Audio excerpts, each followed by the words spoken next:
প্রত্যেক মানুষ নিজের জীবনে দুঃখ অনুভব করেন। প্রত্যেকের দুঃখ আলাদা হতে পারে। কারোর মনে এই দুঃখ থাকে যে সে তার বাবা মায়ের সব ইচ্ছে পূরণ করতে পারেননি।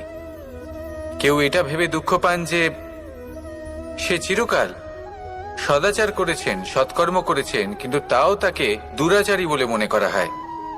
কেউ এটা ভেবেও দুঃখ পান যে তার সামনে যে ব্যক্তি রয়েছেন তার চোখে তিনি শত্রু হয়ে উঠেছেন বা দুষ্ট হয়ে উঠেছেন, যেখানে তিনি হয়তো কোনো অনুচিত কাজই করেননি। এবার এই সমস্ত বিষয় নিয়ে ভেবে নিজের ব্যক্তিত্ব নিয়ে সন্দেহ প্রকাশ করবেন না। যদি নিজের ব্যক্তিত্ব নিয়ে কোনো সন্দেহ থেকে থাকে, তাহলে কর্ম সংক্রান্ত প্রশ্ন করুন যে আপনি যা করেছেন তাতে কি উচিত ছিল, কি অনুচিত ছিল।